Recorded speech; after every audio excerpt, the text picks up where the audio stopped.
Hello everyone, মই Dipashri আপোনালোক সকলোকে মোৰ চেনেললৈ স্বাগতম জনাইছো। লগতে দীপাৱলীৰ বহুত শুভকামনা যাচিলো।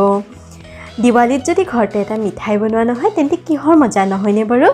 তেন্তে আহক আজি মোৰ পাকঘৰলৈ একেলগে এটা মিঠাই বনাও আৰু ঘৰতে সহজে পোৱা এটা ইনগ্ৰেডিয়েন্ট দি। তেন্তে দেৰি কিহৰ? বলক। আজি মই বনাম আটাৰ এটা খুব সুন্দৰ লাড়ু। তেন্তে আহক কি লাগে ইনগ্ৰেডিয়েন্ট আমি চাই লওঁ। ইয়াৰ বাবে মই 1 কাপ আটা লৈছো। হে একেটা কাপৰ জোখতে মই বাকি চেনি আৰু মই ঘি লৈছো। মই আধাতকৈ অলপমান বেছি লৈছো পিছি লোৱা চেনি আৰু আধা কাপৰ জোখত গলাই লৈছো মই গৰু ঘি। আপোনালোকে যদি গলাই নলয় তেন্তে আধাতকৈ অলপ কম ল'ব।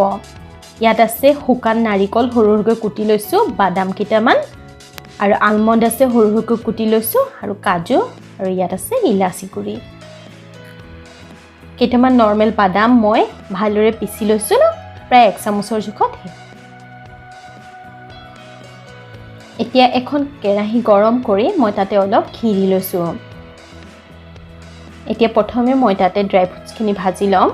মই ড্ৰাই ফ্ৰুটছ হিচাপে ড্ৰাই নাৰিকল, কাজু, আলমণ্ড আৰু নৰ্মেল বাদামটো ব্যৱহাৰ কৰিছো। আপোনালোকে বেলেগ কিবা দিব বিচাৰিলেও দিব পাৰিব, বা যদিহে আপুনি ড্ৰাই ফ্ৰুটছ দিব নিবিচাৰে তেন্তে নিদিলেও কোনো কথা নাই।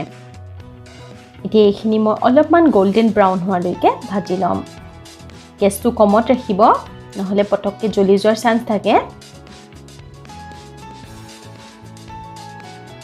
এয়া চাওক ধুনীয়াকৈ ৰঙা হৈ গৈছে। এতিয়া মই এইখিনি কাঢ়ি থ'ম আৰু যিখিনি ঘি দিছিলোঁ সেইখিনিও মই কাঢ়ি থ'ম। এতিয়া সেই একেখন পেনতে মই আটাখিনি ভালদৰে ভাজি ল'ম। আটাখিনি প্ৰায় মই 15 মিনিট সময় কম জুইত ভাজি লৈছোঁ, যাতে তাৰ কেঁচা ভাৱটো যায় আৰু ধুনীয়া গোন্ধ ওলায়। এনেদৰে লৰাই ভাজি থাকিম মই। এইখিনি ভাজোতে আপোনালোকে গেছটো কমত ৰাখিব আৰু লৰাই থাকিব। ইয়াৰ 15 মিনিটৰ পাছত কালাৰটো ধুনীয়া চেঞ্জ হৈ গৈছে চাওকচোন, আৰু গোন্ধটো বহুত ধুনীয়া আহিছে এতিয়া। কিন্তু আপোনালোকে ভজা কামটো ধৈৰ্য সহকাৰে ভালদৰে কৰিব, নহবা কেঁচা ভাৱটো আটাৰ থাকিলে খুব বেয়া লাগে খাবলৈ। এতিয়া তাতে মই ঘিখিনি দি দিছোঁ। মই অলপকৈ ঘি দি আটাৰ লগত ভালদৰে মিক্স কৰি ল'ম। এনেদৰে মই লৰাই ভালদৰে ঘিখিনি আটাৰ লগত মিক্স কৰি আছোঁ আৰু অলপমান ঘি এড কৰিছোঁ তাতে। আকৌ হেতাখনেৰে ভালদৰে এনেদৰে লৰাই ঘিখিনি যাতে আটাৰ লগত ভালদৰে মিক্স হয়, সেয়ে মই এনেদৰে ভালদৰে লৰাই আছোঁ। এয়া চাওক কি ধুনীয়া সুন্দৰ কালাৰ হৈছে আৰু ঘিখিনি ধুনীয়াকৈ মিলি গৈছে।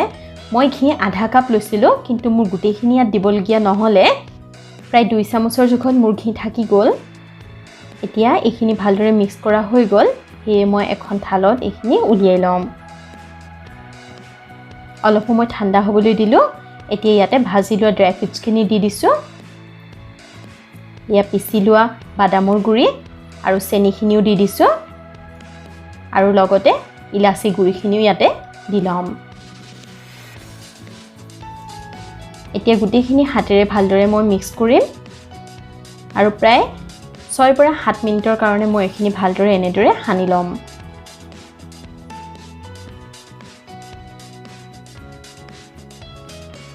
এয়া চাওক এনেদৰে হাতেৰে ধুনীয়াকৈ মিক্স কৰি মই এটাকৈ এতিয়া লাডু বনাম। এয়া মোৰ এটা লাডু বনোৱা হৈ গ'ল। হাতখনে মুঠি মাৰি টান কৰিব লাগে অলপ, আৰু এনেদৰে মই গোটেইখিনি লাডু বনাই ল'লোঁ।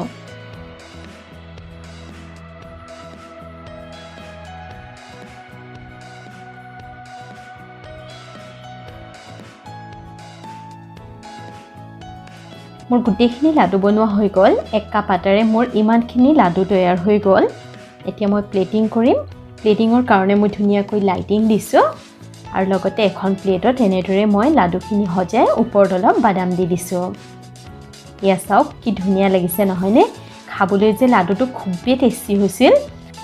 আশা কৰোঁ এবাৰ দেৱালীত আপোনালোকে ঘৰতে এই আটাৰ লাডুটো বনাই নিজৰ লগতে পৰিয়ালৰ আন সদস্যকো খুৱাব।